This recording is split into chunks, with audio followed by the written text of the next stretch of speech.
हाँ, hello everyone, can you hear me?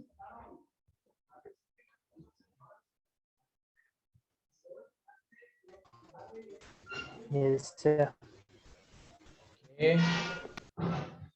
चलिए, second term में तो मैंने फिजिकल पूरा पढ़ा दिया था, ऑर्गेनिक के 2 चैप्टर हुए थे, इनऑर्गेनिक के 1 हुए थे। चलिए, तो डी एंड एफ ब्लॉक शुरू करते हैं। D and F block element, ये चैप्टर का नाम है। इसमें सबसे पहले हम लोग डी ब्लॉक पढ़ेंगे। पहला लिखिएगा the general outer configuration of D block element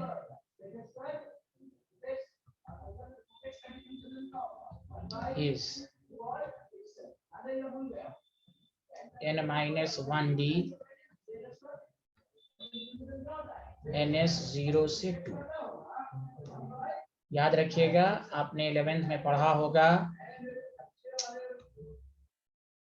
पहला डीएम 46 ये है कि krypton 4d10 5s0। This is very very important. पहला डीएम पूरे डी ब्लॉक में ऐसा एलिमेंट है जिसमें एस में इलेक्ट्रॉन 0 है, समझा? तो उसमें सिर्फ डी में है। तो पहला डीएम को छोड़कर तमाम में एस में 1 या 2 इलेक्ट्रॉन होते हैं। पहला डीएम में एस में कोई इलेक्ट्रॉन नहीं होते।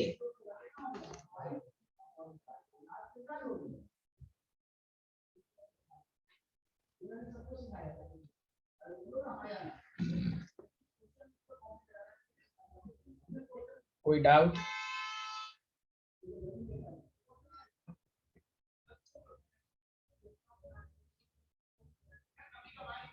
बोलिए, लिख लिया सारे लोग?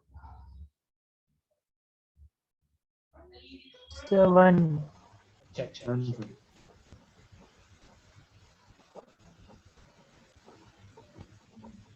Done, sir. Thank you. चलिए, नेक्स्ट कौन लिखिएगा? D block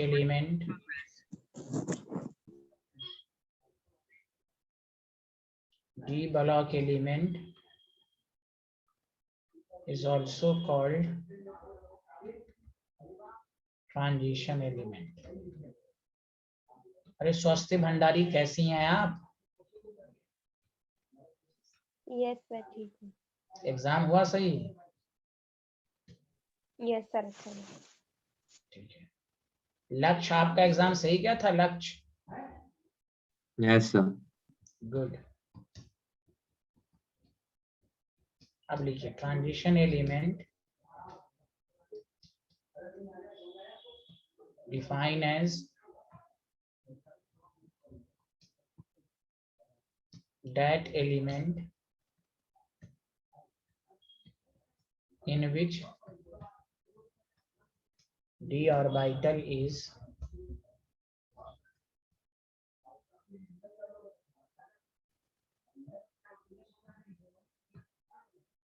partially filled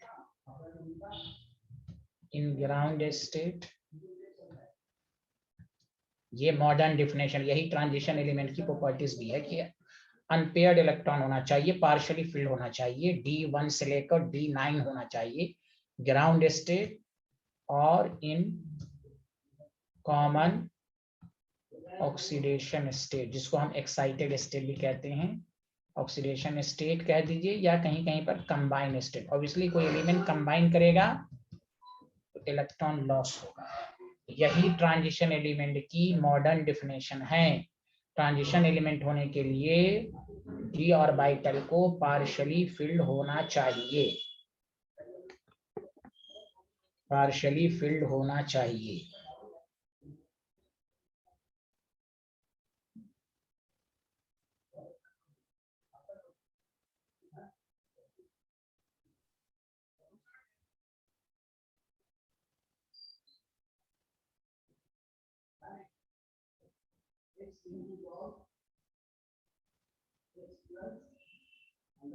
sir हाँ बोलिए। गुड इवनिंग सर, आप पिछली स्लाइड दिखा सकते हैं प्लीज? अच्छा आप कैसे हैं भाई आप, ये पहले सर बताइए। बढ़िया है सर। कहाँ एग्जाम सही हुआ ना आपका फर्स्ट टर्म? यस सर, अच्छा हुआ। चलिए ये है डीएनए ब्लॉक फर्स्ट स्लाइड।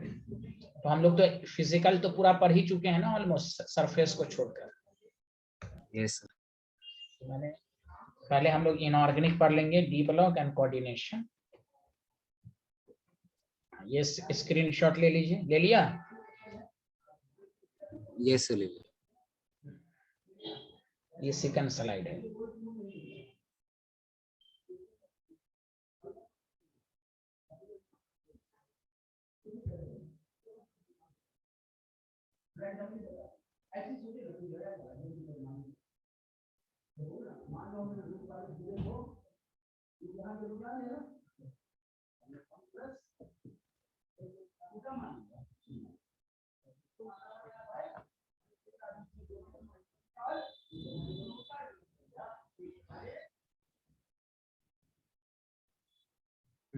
लिख लिया तो बताइएगा।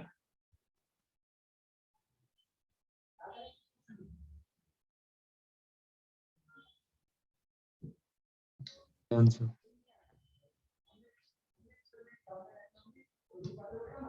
ठीक है, लिख लिया था या स्वस्ति सब लोगों ने लिख लिया था ना? Yes sir. अब आइए पहले एकदम बेसिक बातें ही बताई जाएंगी। लिखिए D block element can be divided into 3 series.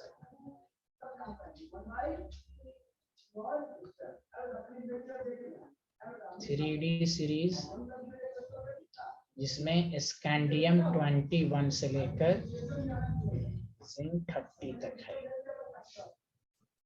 और 3D पर ही आपको कंपटीशन और स्कूल बोर्ड लेवल के लिए बहुत ही जोर देना है, कंपटीशन के लिए भी और बोर्ड लेवल के लिए। Scandium, titanium, vanadium, chromium, manganese, iron, cobalt, निकल, कॉपर, जिंक, ये आपके पास एलिमेंट है। 3D सीरीज इसलिए बोला गया कि आर्गन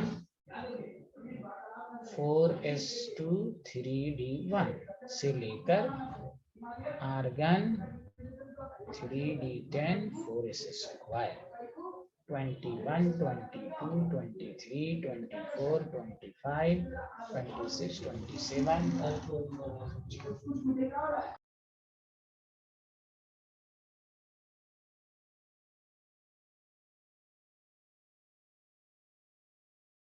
हेलो स्टूडेंट, जब तक लिखिए 1-2 मिनट में मैं आ रहा हूं, जब तक लिखिएगा।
बताइए सारे लोग लिख लिया?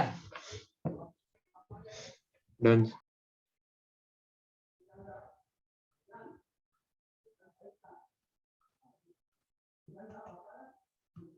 4D सीरीज में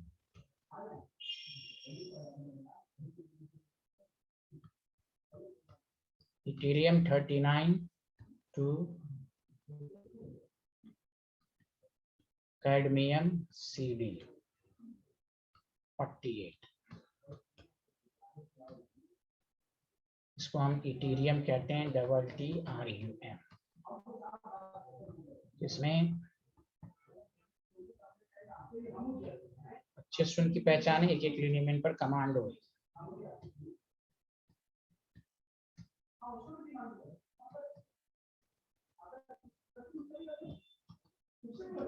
से 11th में सबको याद कराने के लिए ट्रिक्स दिया गया था। ये जिंदगी नहीं मोहब्बत तेरी, ये सब के नाम से आपको आना चाहिए। चूंकि साइज और आयनाइजेशन में अभी जो आप ऑर्डर पढ़ेंगे तो ये आपको आना चाहिए कि 3D 4D 5D का है। सुना एवरीवन? हेलो। यस यस इसलिए आपको पूरा याद करने का ट्रिक सब होना चाहिए, बहाना नहीं कि हमको नहीं आता है कैसे समझेंगे। तो इसलिए उसकी वजह यही सब है। अब जब आपको पहचानने ही नहीं आएगा तो ना साइज का ऑर्डर बता सकते हैं।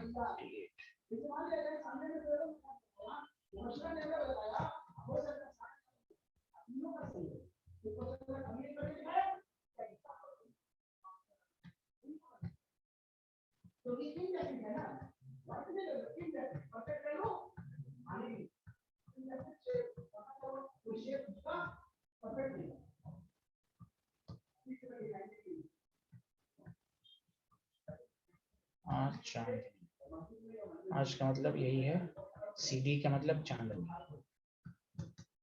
तो Ethereum, zirconium, niobium, molybdenum, technetium, ruthenium, rhodium, palladium, silver, cadmium.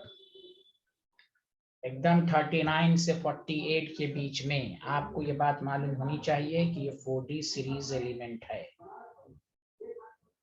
3D का इसलिए नहीं लिखवाया कि वो सारे स्टूडेंट को याद रहता है, कॉमन है वो, इसलिए मैंने उसको याद करने का तरीका नहीं समझाया। ये है 4D में थोड़ा सा स्टूडेंट को परेशानी रहती, इसलिए याद रखिए।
हाँ, लिख लिया? Hello everyone, yes sir.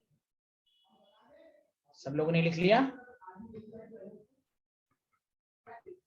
Yes very good. 5D series element में लैंथेनम 57 और हाफनियम 72 से लेकर Hg तक।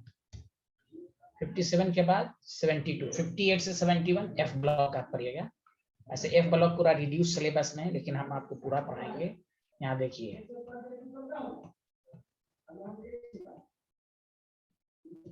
ये सब आपको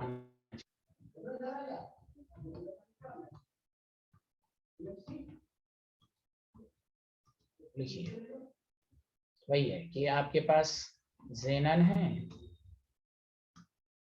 6s स्क्वायर 5D1, यहाँ पर जेनन है 40 5D10 6 स्क्वायर।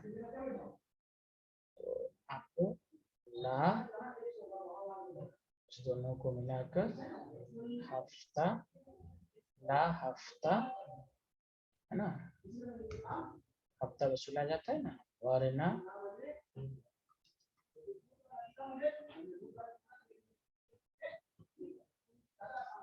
रे घर घर डाली और होगी।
लिख लिया।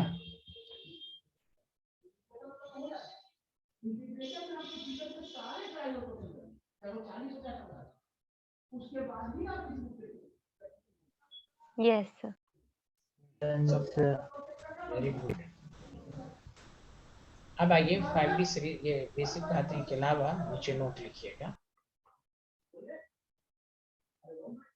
कि Zn, Cd and Hg are D block element,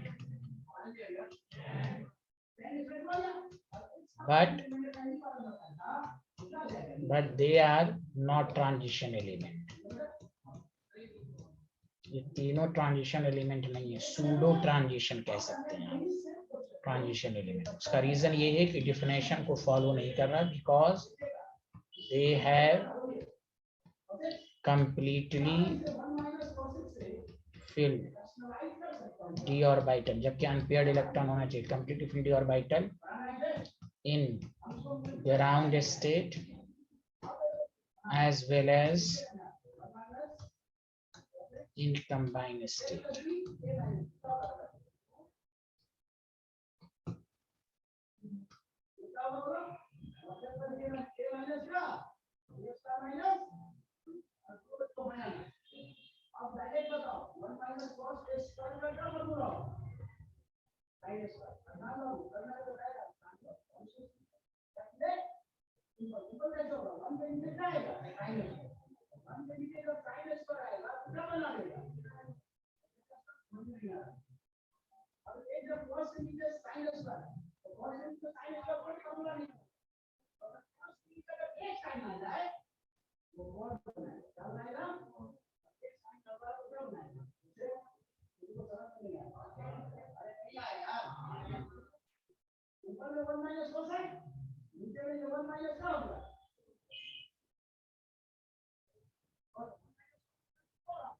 लिख लिया?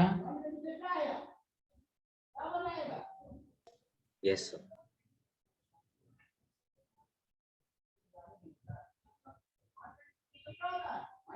इसलिए याद रखें कि Zn, Cd, Hg are pseudo transition element. आप ये कह सकते हैं ये तीनों को छोड़कर तमाम ट्रांजिशन एलिमेंट्स, या आप कह सकते हैं सूडो ट्रांज है तो दिखने में, लेकिन है नहीं। Zn, Cd and Hg her series का लास्ट एलिमेंट जो है वो सूडो ट्रांजिशन एलिमेंट है। हो सकता है क्वेश्चन ऐसे भी पूछ दे आपसे।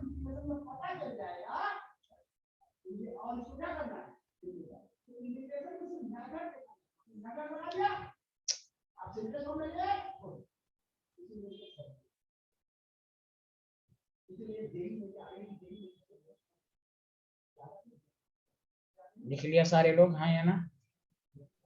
Yes sir.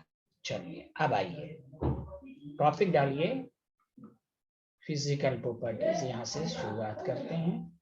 ये तो बेसिक बातें थी, फिजिकल प्रॉपर्टीज। हम शुरू में वही प्रॉपर्टीज की बात करेंगे एक साथ कि आपको सब कुछ समझ में अच्छे से आए, जिसमें अनपेयर्ड इलेक्ट्रॉन की बातें होंगी, क्योंकि ट्रांजिशन मेटल के लिए अनपेयर्ड इलेक्ट्रॉन होना चाहिए। तो सबसे पहला है जो आप पढ़ भी चुके हैं, फिर भी आपको यहाँ पढ़ना है, वो है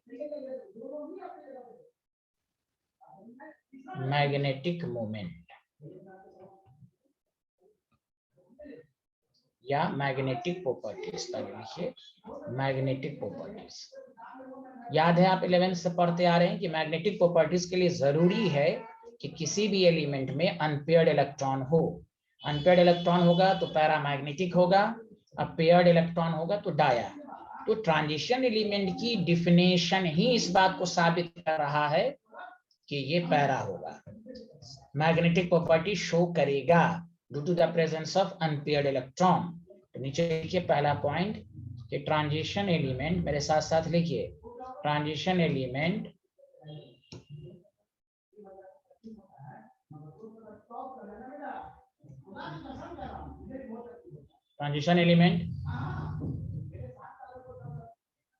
shows magnetic properties, मतलब ब्रैकेट में paramagnetic due to presence of unpaired electron in d orbital.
Done sir.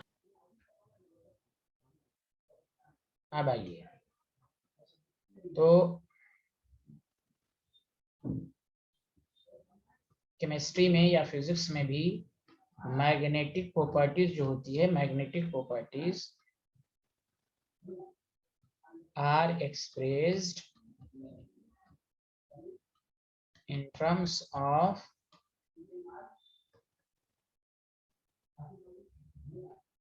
magnetic moment।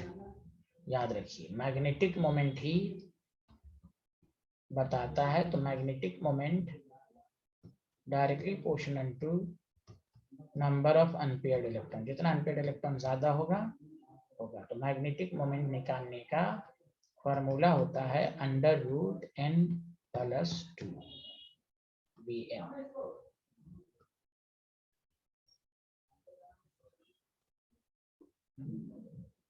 Bm एक यूनिट के फॉर्म में होता है, फिजिक्स में मैग्नेटिक प्रॉपर्टी में पढ़ा होगा, बोर्स मैग्नेटन।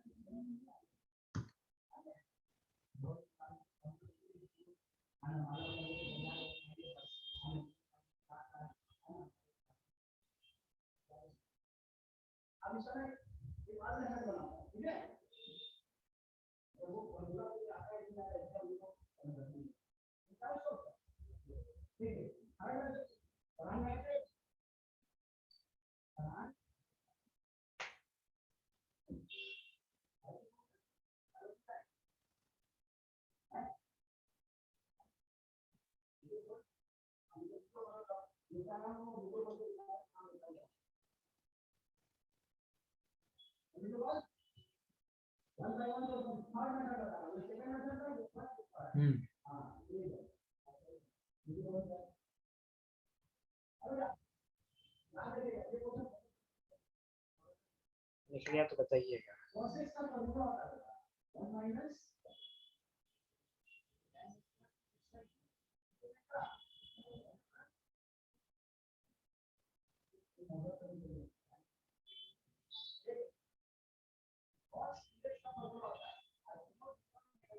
लिख लिया, बोलिए।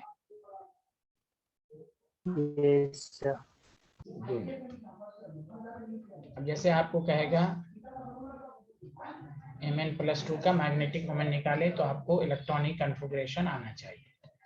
तो आर्गन है 4s² 3d5, तो Mn+2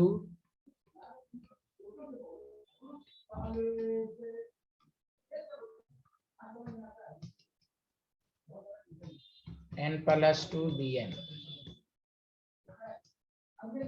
5+2, तो मैग्नेटिक मोमेंट हो गया आपका √35 Bm। आया समझ में?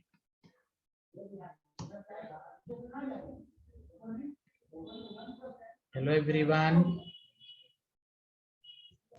Yes.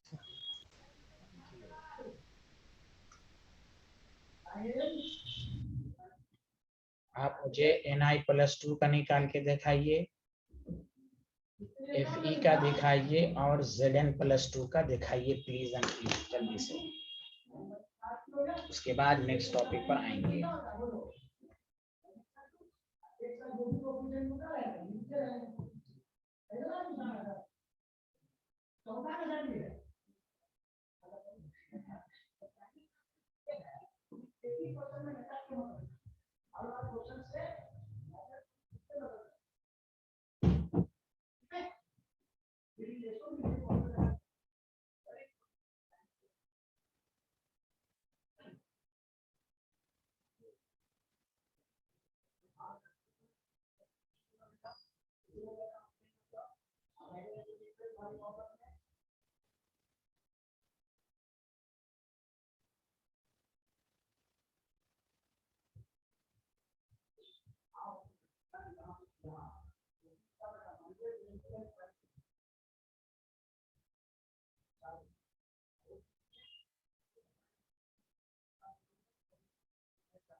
लिख लिया? चलिए, निकल का आया आप लोगों का?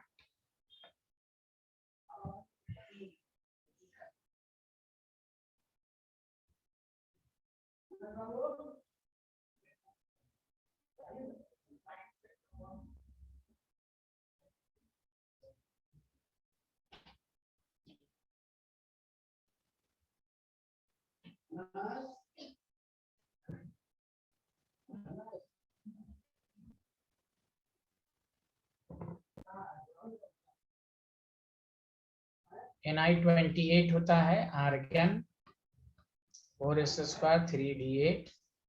Ni+2 का मतलब हुआ आर्गन 3d8। D में 5 ऑर्बिटल होते हैं, 1 2 3 4 5 6 7 8। अनपेयर्ड इलेक्ट्रॉन 2 हैं, तो मैग्नेटिक मोमेंट आपके पास 2 × 2+2, दिस इज सही √8 Bm। समझ में बात आई? हाँ या ना सबका? Very good. आयरन में चेक कीजिए।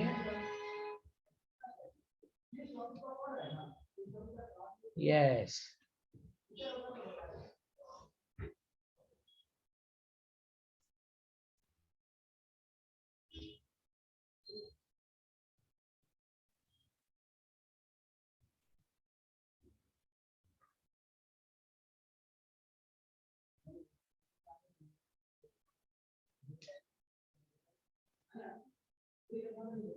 ओके खसपेल, और लोग कहाँ? सब लोगों ने निकाल लिया?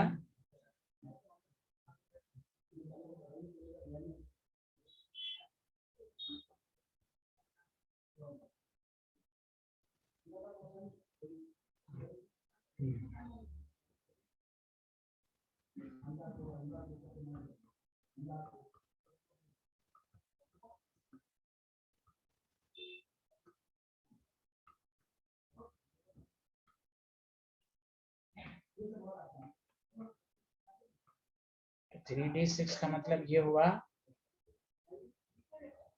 इसमें कितने हैं 1 2 3 4 5 6, अनपेयर्ड इलेक्ट्रॉन 4, तो मैग्नेटिक मोमेंट 4 × 4 + 2 Bm 24।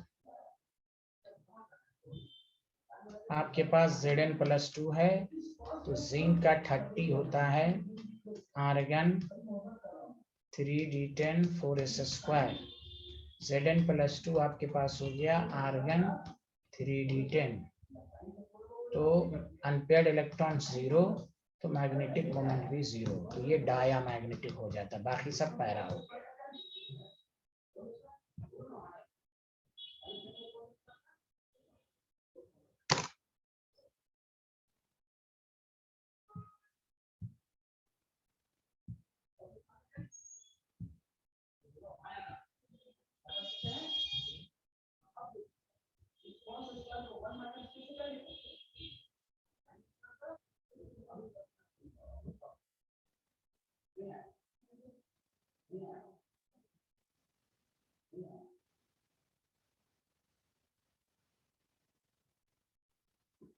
सबको समझ में आया?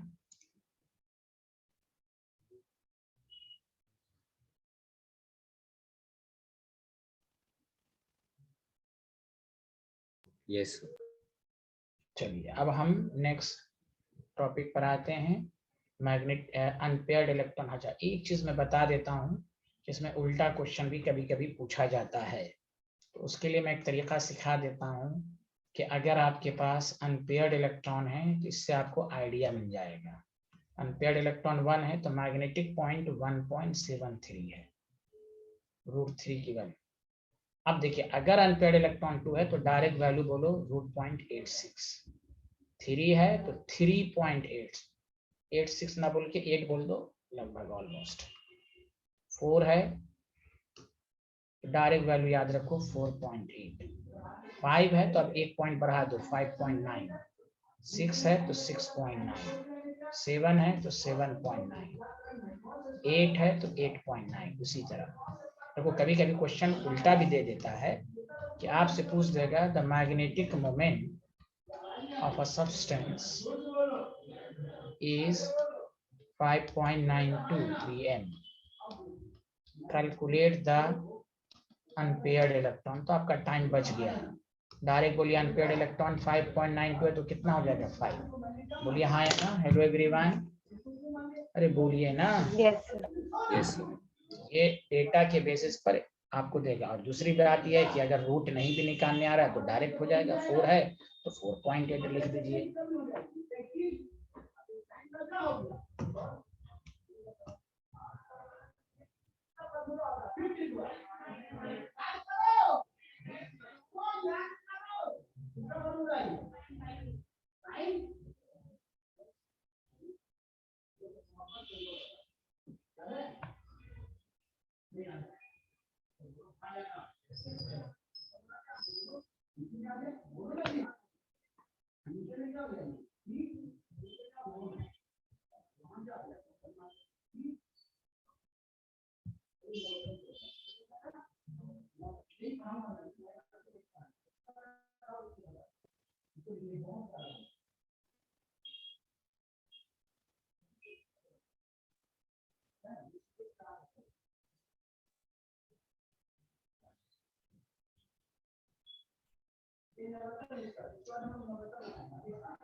Done, sir.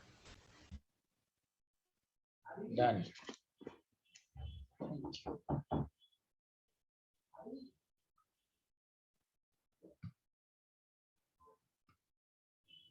चलिए नेक्स्ट टॉपिक, अनपेयर्ड इलेक्ट्रॉन के बेसिस पर ही हम लोग पढ़ेंगे, वो है मेल्टिंग पॉइंट एंड वॉल्यूम।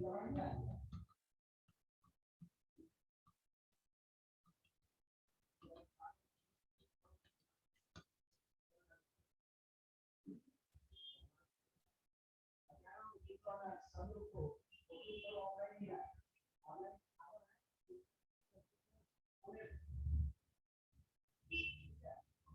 है, तो देखिए पहला पॉइंट ध्यान दीजिएगा, इसमें बहुत सारी ट्रिक्स अभी आएंगे। सबसे पहली बात कि मेरे साथ साथ लिखिए कि ट्रांजिशन मेटल जो होते हैं, metal have higher melting point and boiling point. ठीक, सबसे पहली बात क्यों भाई? तो it is due to involvement of greater number of electron, greater number of electron n-1d in addition to, पहले लिख लीजिए मैं अच्छे से समझाऊंगा, in addition to the ns electron, किसमें? in the interatomic metallic bond, metallic bond कहाँ बनता है मेटल के अंदर? in the interatomic metallic bond। याद रखिए मेटालिक बॉन्ड मेटल के अंदर होता है। इससे साबित ये हुआ कि मेल्टिंग पॉइंट या boiling point directly proportional to strength of metallic bond, which is directly proportional to number। अभी मैं डायरेक्ट वही पढ़ा रहा हूँ, नंबर ऑफ अनपेयर्ड इलेक्ट्रॉन। जितना अनपेयर्ड इलेक्ट्रॉन होगा मेटालिक बॉन्ड की बनाने की टेंडेंसी ज्यादा होगी। तो गौर से सुनिए, 1 मिनट रुक जाइए। आपको मालूम है कि ट्रांजिशन मेटल में n-1d और ns आता है, बोलिए हाँ या ना। Hello everyone. यस देखिए और से सुनिए, जैसे मैग्नीज है 3d5 4s², ये तो वैलेंस शेल तो टेक पार्ट करेगा ही बॉन्ड फॉर्मेशन में, लेकिन इसके भी इलेक्ट्रॉन टेक पार्ट करेंगे। क्यों? केमिस्ट्री कहता है कि जितना n की वैल्यू बढ़ेगी एनर्जी बढ़ेगी, लेकिन एनर्जी गैप कम हो जाता है। ये बोर मॉडल ने कहा था सबसे ज्यादा एनर्जी गैप 1 और सेकंड पीरियड के बीच में होता है। जैसे जैसे दूर जाएंगे एनर्जी बढ़ेगी, लेकिन गैप कम होता जाएगा। गैप कम होगा, इसलिए डी ब्लॉक में वैलेंस और इनर शेल में कोई फर्क नहीं होता, दोनों के इलेक्ट्रॉन टेक पार्ट कर लेते हैं। एस ब्लॉक क्यों सॉफ्ट होता है? वहां भी मेटालिक बॉन्ड है, लेकिन वहां सिर्फ एस के इलेक्ट्रॉन है, इसलिए इंग्लिश की मीनिंग यहाँ समझिए कि यहाँ एनएस के इलेक्ट्रॉन तो टेक पार्ट करेंगे ही, उसके अलावा n-1d के इलेक्ट्रॉन टेक पार्ट करेंगे। There the reason metallic bond के स्ट्रॉन्ग ज्यादा स्ट्रॉन्ग है डी ब्लॉक में, इसलिए डी ब्लॉक आयरन वगैरह ज्यादा हार्ड होता है। समझ में बात आई हाँ या ना? Hello everyone. Yes sir. तो ट्रांजिशन मेटल में ns के भी इलेक्ट्रॉन टेक पार्ट करते हैं और n-1d के भी। कोई कहेगा क्यों सर, केमिस्ट्री में तो सिर्फ वैलेंस शेल टेक पार्ट करता है। ऑब्वियसली, लेकिन डी ब्लॉक में वैलेंस और इनर शेल दोनों टेक पार्ट करता है, क्योंकि एनर्जी गैप कम है। सर आपको कैसे पता चला एनर्जी गैप कम है? तो आप बोर मॉडल का डायलॉग बोलिए, एन की वैल्यू बढ़ेगी एनर्जी बढ़ेगी, बट एनर्जी गैप कम होता जाता है। सबसे ज्यादा एनर्जी गैप n1 और n2 के बीच में होता है। जैसे जैसे होगा गैप कम होता जाएगा, जैसे जैसे जाएगा n गैप होता जाएगा। इसलिए वैलेंस शेल और इनर शेल में कोई ज्यादा डिफरेंस नहीं होता। तो बॉन्ड फॉर्मेशन में n-1d और ns दोनों के इलेक्ट्रॉन टेक पार्ट करते हैं, इसलिए melting point boiling point high होती है। सबको समझ चुके? आपको सेकंड टर्म में लिखने के लिए भी आएगा, इसलिए ये सब आपको अच्छे से याद भी होनी चाहिए। लिख लिया सारे लोग हाँ या ना? जल्दी बताइए, समझ में आया? Yes sir. Yes, thank sir. You.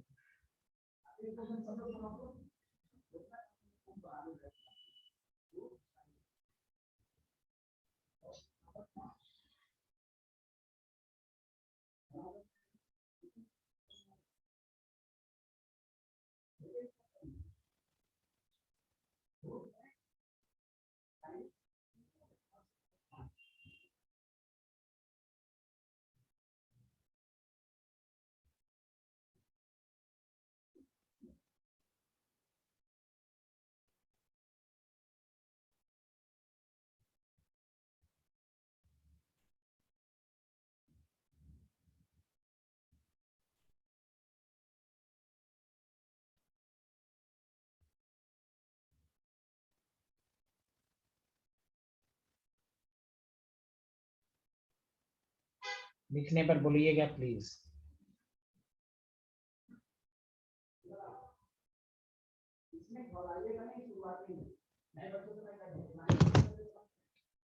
लक्ष्य समझ में आ रहा है? Yes sir. चलिए लिख लिया, सब लोगों ने लिख लिया? यश, खसपिल तो लिख लिया। चलिए अब आइए। Yes. हाँ, ये तो जनरल व्यूज मैंने बताया, अब गौर से सुनिए, एक एक पॉइंट को समझिएगा आप अच्छे से।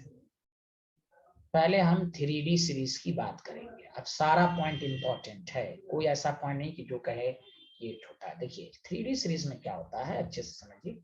लेफ्ट टू राइट जब जाते हैं, यानी पीरियड में, सेम पीरियड, तो क्या क्या होता है और से सुनिए।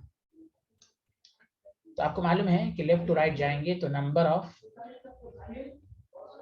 अनपेयर्ड इलेक्ट्रॉन बढ़ेगा।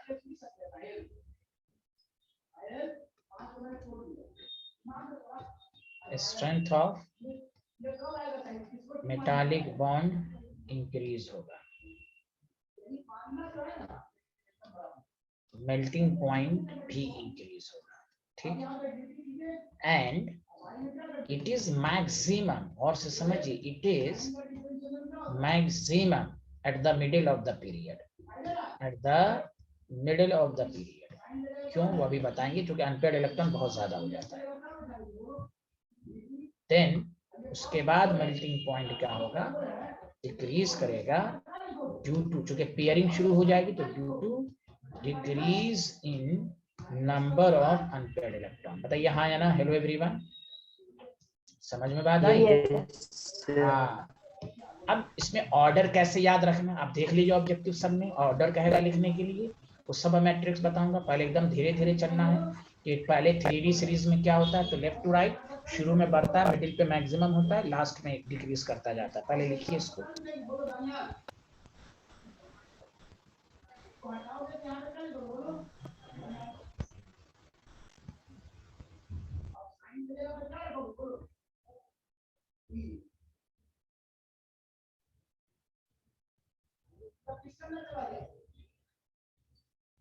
Done, everyone done?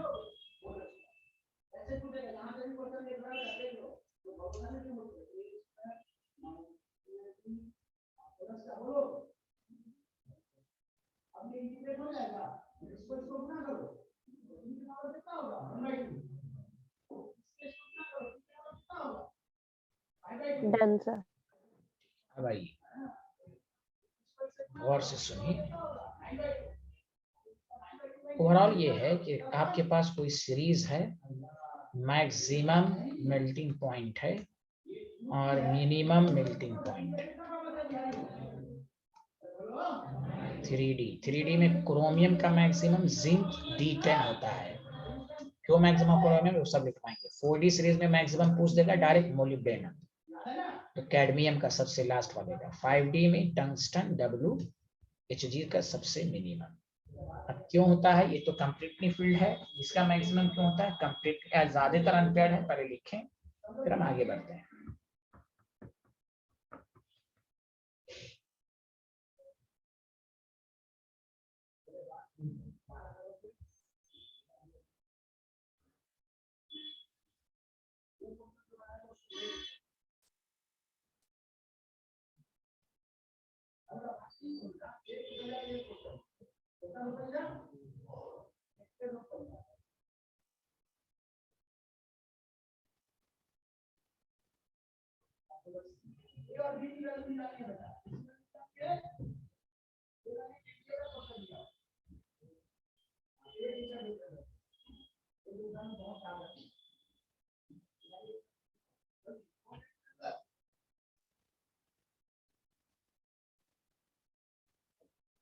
लिख लिया? Yes, sir.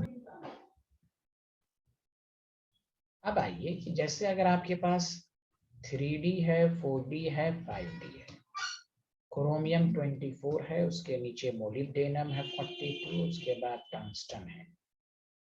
समझा? टंगस्टन का देखिए कितना एटॉमिक नंबर आया था, देखिए तो टंगस्टन का कितना आया था, 57, 58, यानी 71, 72, 73, 74, 70 और 60। जब आप क्रोमियम का लिखेंगे तो आर्गन 3 याद है ना, इसमें एक्सेप्शनल केस होता है 4s का, देख लीजिए। इन तीनों में मैक्सिमम नंबर ऑफ अनपेयर 1 और 5 6, कुछ तो बोलिए। Hello everyone, maximum 6 unpaired Yes, sir. Unpaired electron है। Unpaired are involved in metallic bond. सब कुछ लॉजिक के साथ याद रखिए। इसलिए 3D का मैक्सिमम ये है, 4D का मैक्सिमम ये है, 5D का मैक्सिमम ये है। पहले लिखिए आप।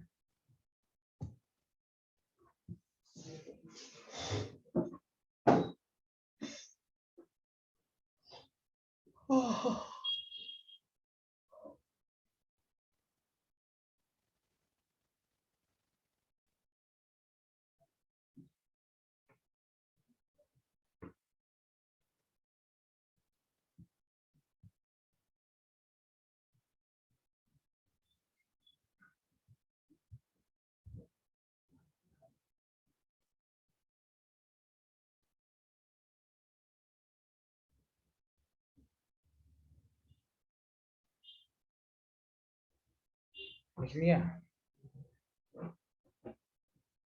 Yes sir. और से सुनिए, एकदम एक एक लाइन छोड़ छोड़ के लिखिएगा। किसी भी रो में in any row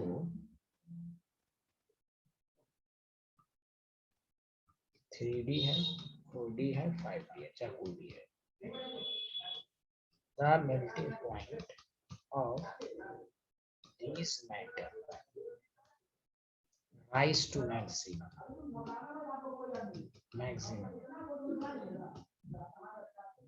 at D5 except, अब देखिए आगे का line, except for anomalous, anomalous समझते हैं ना, anomalous value of मैग्नीज में D5 है, लेकिन उसकी मेल्टिंग पॉइंट कम हो जाए, इसलिए ग्राफ में भी देखिएगा ऊपर क्या सीधे डिप हो जाता है।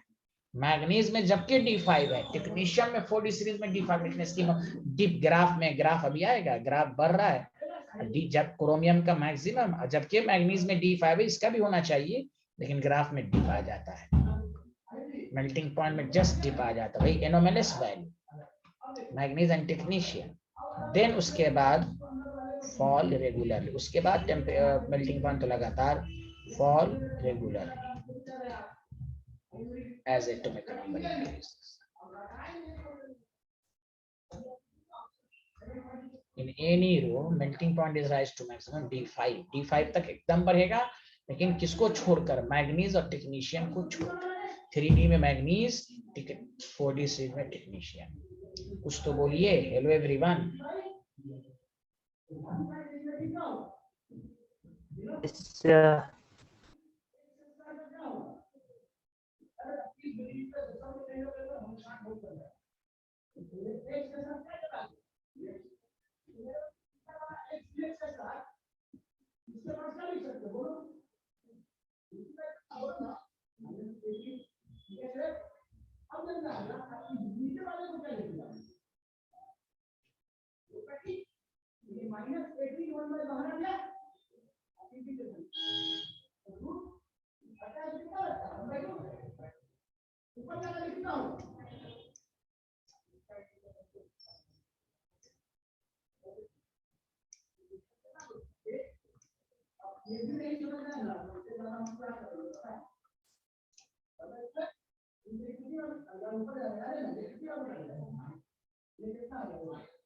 बोल ही नहीं रहे हैं आप।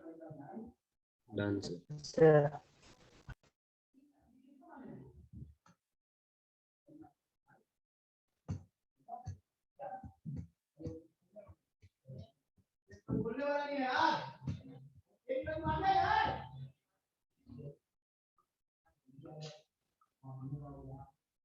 In 3D series, manganese has abnormally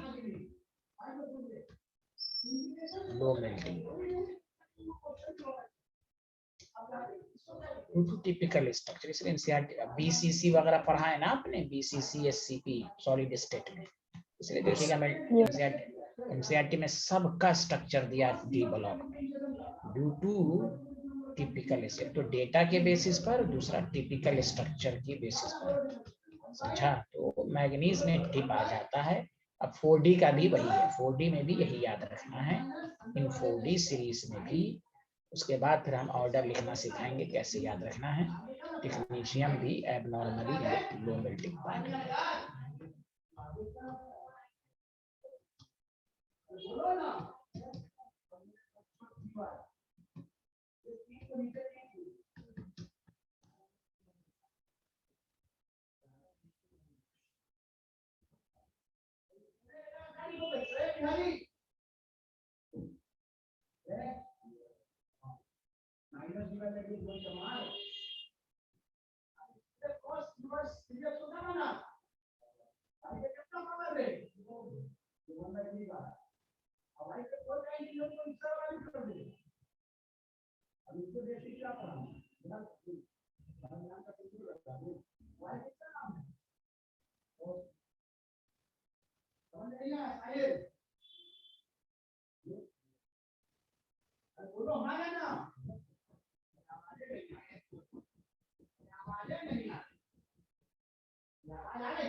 समझ में बात आ गई। अब देखिए एकदम आराम से देखिए कैसे याद रखना है 3D सीरीज के ऑर्डर को।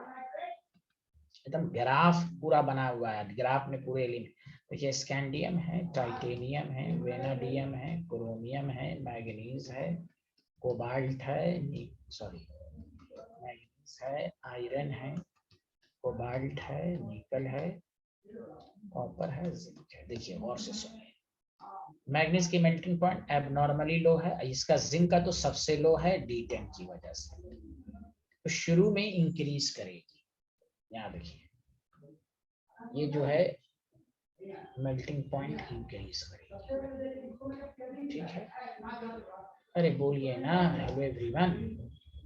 Yes, sir. तो यहाँ तक तो आपने पढ़ा, मैक्सिमम होगी, बोलिए हाँ या ना, बोलिए ना। Yes, sir.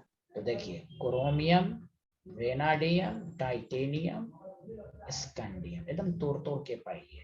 को ये 4 एलिमेंट जब भी दिया रहे एकदम आराम से देखिए। कोई डाउट आपको, हाँ या ना, जल्दी बोलिए। Hello everyone. No, sir, no. अब देखिए कैसे याद रखें, मैग्नीज का तो एबनॉर्मली लो हो गया, अब कितना लो हो गया वो ग्राफ से पता चलता है, ग्राफ सब आपके सिलेबस में है। तो देखिए उसके बाद ये बात तो देखिए उस वक्त से पढ़ाई जा रही है कि लेफ्ट की मेल्टिंग पॉइंट राइट वाले से तो ज्यादा ही होगी ना, चूंकि उसके बाद लिखा गया ना melting point regularly decreases because unpaired electron घट रहा है। तो ये बताइए लेफ्ट साइड की चारों की मेल्टिंग पॉइंट, इसको तो छोड़ दीजिए, इन चारों से तो ज्यादा ही होगी, बोलिए हाँ या ना। Hello Yes, everyone. sir. Yes एकदम देखिए, एकदम समझ के पढ़िएगा तो आराम से याद होगा। यही सब मिसलेनियस क्वेश्चन सब आपको, कोई भी बीच बीच में कोई भी 3 एलिमेंट सब दे, एकदम सतर्क रहिए, रफ में इस तरह प्रैक्टिस करके सब आपको आ जाएगा। तो लेफ्ट साइड की मेल्टिंग पॉइंट राइट साइड वाले से तो ज्यादा ही होगा। उसके बाद एकदम सिंपल आयरन एकदम लगातार, कोबाल्ट, निकल, मेल्टिंग पॉइंट मैग्नीज, फिर कॉपर, फिर जिंक की सबसे कम। ये ओवरऑल ऑर्डर तोड़ तोड़ के पढ़िएगा, जल्दी याद होगा। इसीलिए इसके ग्राफ में जो आपको बताया गया मेल्टिंग पॉइंट में, कि ग्राफ में आपको देखिएगा कि आप कोई भी आपसे दे दे, स्कैंडियम है, टाइटेनियम है, वेनाडियम है, क्रोमियम है, मैग्नीज का ऑर्डर ऑफ मेल्टिंग पॉइंट, तो झट से याद रखें मैग्नीज का तो मेल्टिंग पॉइंट नॉर्मली कम होता है, बाकी तो आपको मालूम है वेनाडियम, टाइटेनियम, स्कैंडियम, अपने आप याद हो गया। इधर से 4 आपको दे दे, आयरन है, कोबाल्ट है, निकिल है, पहला डी है, सॉरी जिंक है, तो इसमें तो आपको याद है अनपेड इलेक्ट्रॉन घट रहा है, तो आयरन है, कोबाल्ट है, निकल है, कॉपर है, जिंक है। क्लियर है कि नहीं। अब कॉपर मैग्नीज को कहाँ रखना है, तो यहाँ पर रखना है, निकिल और कॉपर के बीच में रखना है। समझ में बात आई। Hello everyone. Yes sir. इसलिए देखिए ग्राफ जो आपको है ग्राफ बनाने को तो नहीं आएगा, लेकिन एनसीईआरटी कोई जरूरी नहीं कि थ्योरी में लिखे, बहुत सारी चीजें ग्राफ से ही क्वेश्चन बना देता है। एटॉमिक नंबर समझा? तो देखिए शुरू में ग्राफ देखिए इंक्रीज हो रहा है, एकदम मैक्सिमम हुआ, फिर ग्राफ डिप हुआ, डिप हुआ, तो देखिए इससे भी कम हो गया, फिर बढ़ा आया, फिर थोड़ा थोड़ा कांस्टेंट के लेवल तक है, यानी बढ़ तो रहा है, फिर यहाँ पर जो है आयरन भी है, कोबाल्ट भी है, निकल बढ़ रहा है, समझा कि नहीं? फिर कॉपर है, लास्ट में जिंक है, समझा कि नहीं? इस तरह। तो देखिए ये क्या है, क्रोमियम है, समझ में बात आ रही? ये क्या है डिप में, डिप क्यों आ गया? Manganese abnormally low melting point, सुना सारे लोग? Hello, yes sir. बता ऑर्डर अपने आप याद हो जाएगा कि नहीं? जल्दी बोलिए हेलो एवरीवन, कैसे याद यस रखना? सर। गुड।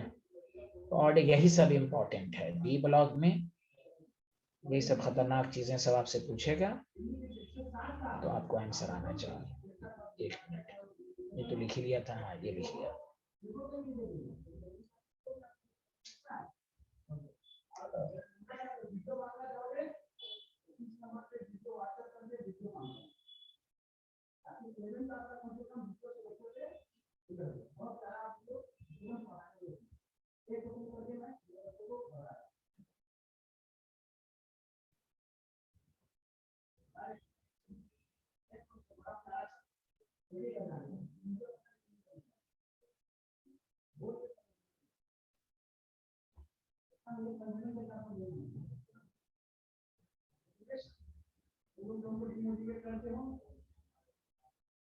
Done sir.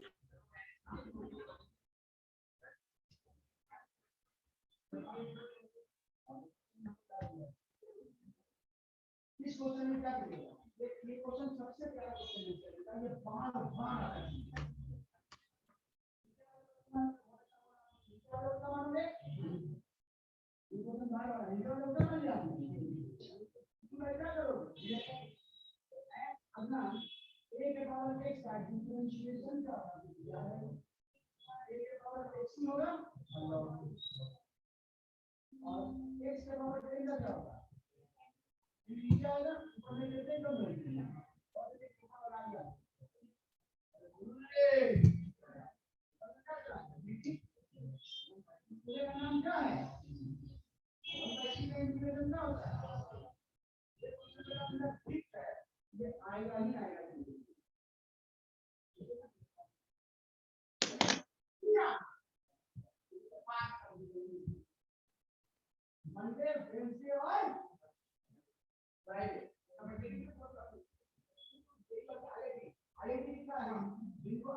देख लिया? बोलिए बोलिए। यस यस ये तो आपको 3D का ही आता है, 4D का ऑर्डर नहीं आता है। हाँ 4D में भी ग्राफ है, लेकिन आपको ग्रुप का भी ऑर्डर पूछेगा। मेल्टिंग पॉइंट इन ग्रुप, यानी ट्रांजिशन मेटल के ग्रुप में, और से सुनिए। 3D है, 4D है, 5D है। अब बताइए, जब टॉप टू बॉटम आप जाते हैं तो आप पढ़ चुके हैं कि 3D आपके पास है, 3D 1 से 10 है, यहाँ इसमें भी 10 है। लेकिन एक बात बताइए, 5D में F का इन्वॉल्वमेंट होता है कि नहीं? इनर्शियल में इन्वॉल्वमेंट ऑफ F सबशेल, बोलिए हाँ या ना? Yes sir. हाँ यस सर। दूसरी बात, टॉप टू बॉटम जब जाएंगे तो number of D electron increase, आपको हैरानी होगी भाई D10 तो इसमें भी एक सब है, डी इलेक्ट्रॉन इंक्रीजेस। क्यों, मैं आपको बता रहा हूँ क्यों इंक्रीज हो रहा है। देखो खुद सोचो, 1s से तुम 3d 4s में जाओगे तो एक ही डी आएगा कि नहीं, यहाँ तक 3d सीरीज में एक ही डी आएगा ना, 3d बोलो हाँ या ना। Yes, sir. यस लेकिन 4d से 4d में लिखोगे जब तुम 4d सीरीज के एलिमेंट को, तो उसमें 3d के अलावा 4d भी आएगा। 5d में तो 3d भी आएगा, 4d भी आएगा, 5d भी आएगा, 4f भी आएगा। तो number of d electron increases, गौर से सुनना, poor shielding effect increases, poor shielding effect. जब शील्डिंग इफेक्ट हो जाता है तो इफेक्टिव न्यूक्लियर चार्ज बढ़ जाता है, तो मेटालिक बॉन्ड की स्ट्रेंथ बढ़ जाती है, मेटालिक बॉन्ड स्टेबिलिटी बढ़ जाती है। जितना साइज छोटा हो जाता है, लेंथेनॉइड कॉन्ट्रैक्शन, स्टेबिलिटी इंक्रीजेस। इसीलिए याद रखिए, दिस इज इंपॉर्टेंट। ग्राफ देखिए एनसीईआरटी में, देखिए ग्राफ ऊपर इस तरह बनाया गया है 5D का, फिर 5D का इस तरह बनाया गया है। सब कुछ ग्राफ से, एनसीईआरटी कोई जरूरी नहीं कि ऑर्डर के फॉर्म, ये ग्राफ इस बात को, यही सब जी मेंस एडवांस सब में आता है। इनऑर्गेनिक एनसीईआरटी के अलावा पढ़ने ही का नहीं है, इतनी अच्छी अच्छी चीजें दी हुई हैं ग्राफ में। तो यहाँ देखिए, तो इसलिए ऑर्डर ऑफ मेल्टिंग पॉइंट ये क्या, यही सब। अब इसको कोई नहीं, बोर्ड लेवल में और कंपटीशन में इनऑर्गेनिक में कोई ज्यादा का डिफरेंस नहीं है। 3D से ज्यादा 4D, 4D से ज्यादा 5D, लेकिन दो को छोड़कर। अब दो कौन है वो मैं आपको बताऊंगा। जैसे अगर आपसे कोई पूछे, और से सुनिए, टाइटेनियम, जर्कोनियम, हाफनियम में मेल्टिंग पॉइंट का ऑर्डर बताएं, तो इसलिए मैंने कहा ये आप समझेंगे। टिटेनियम का है, ये 3D सीरीज का, ये 4D सीरीज का, ये 5D सीरीज का है, डायरेक्ट ये मेल्टिंग पॉइंट बढ़ रही है। समझा कि नहीं? आपको क्या क्रोमियम है, आपको क्या मोलिब्डेनम है, आपको क्या है, समझा कि नहीं? टंगस्टन है। तो आपको कोई भी कहे तो कहिए 3D का है, ये 4D का, ये 5D का, तो पहचानने आ गया तभी तो ऑर्डर लिखेंगे। आपको कहेगा आयरन है, आपको कहेगा रुथेनियम है, आपको कहेगा ओस्मियम है, top to bottom ionisation energy. आपको कहेगा निकिल है, आपको कहेगा पैलाडियम है, और आपको कहेगा कि पीटी है। समझा? देखिए टॉप टू बॉटम इंक्रीज हो रहा है।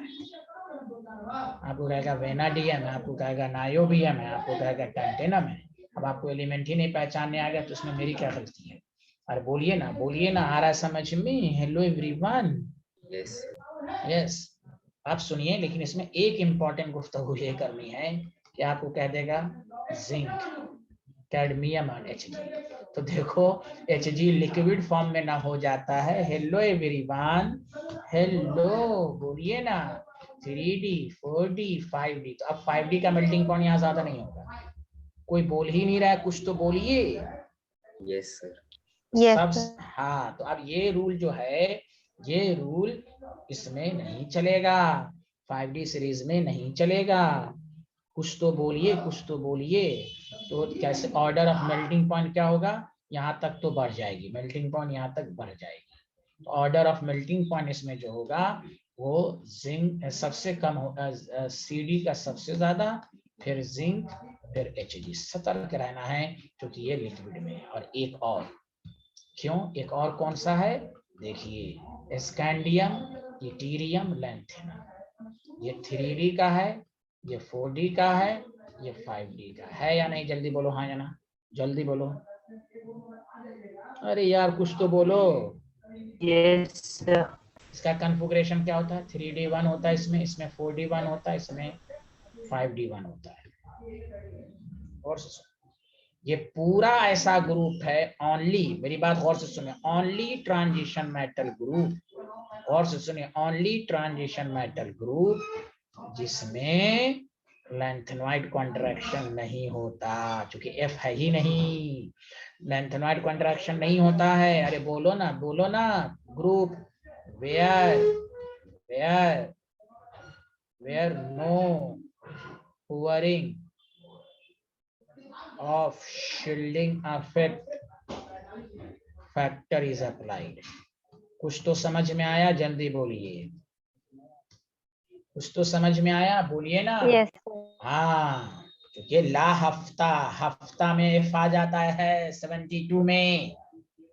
तो इसमें कैसे? तो इसमें S ब्लॉक की तरह बोलिए, साइज में छोटा है ये, तो साइज छोटा, साइज छोटा होता है तो मेटालिक बॉन्ड स्ट्रेंथ स्ट्रॉन्ग, इसमें टॉप टू बॉटम नहीं, bottom to top melting point increase होता है। तो 2 क्वार्टर मेटा, यही सब कंपटीशन में पूछ देगा, मेटालिक बॉन्ड स्ट्रेंथ इंक्रीज होगी तो मेल्टिंग पॉइंट भी इंक्रीज होगी। तो याद रखिए स्कैंडियम, इथीरियम एंड लैंथेनम में स्कैंडियम की, क्योंकि लैंथेनम की साइज बड़ी होती है। बोलिए आया समझ में? हेलो एवरीवन, ये Yes. दो को छोड़कर यही लगेगा, ये 2 को छोड़कर हमेशा यही लगेगा। तो ग्रुप का भी आपको देखने आ गया कि नहीं, जल्दी बताइए आसानी से। Hello everyone. Yes, sir. Yes sir. एक और है, पहले इसको लिख लीजिए, एक और मैं बताऊंगा, पहले लिखिए इसको।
Done, sir. Done.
लिख लिया?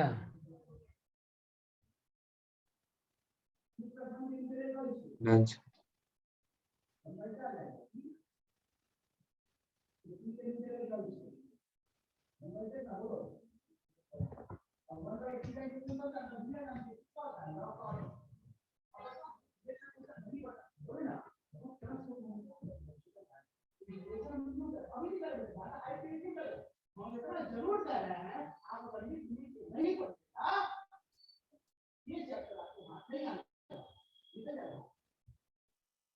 घबराइएगा नहीं, सबसे पहले पढ़ाइए।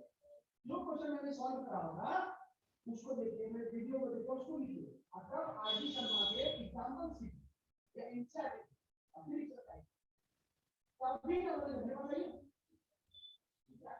या ग्रुप में डाल दीजिए, ग्रुप में क्वेश्चन डिस्कस करने आपको डन सर।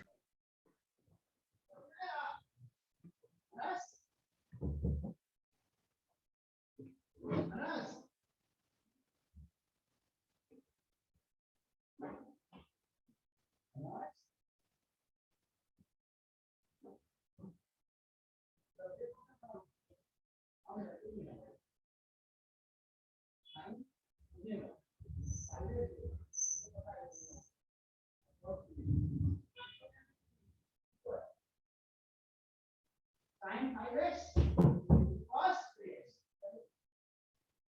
बोलो बोलो नारायण, बोलना चाहिए ना, बोलो और गुना करो, दो से गुना करो, दो से क्या करो, गुना। अब ए बंदा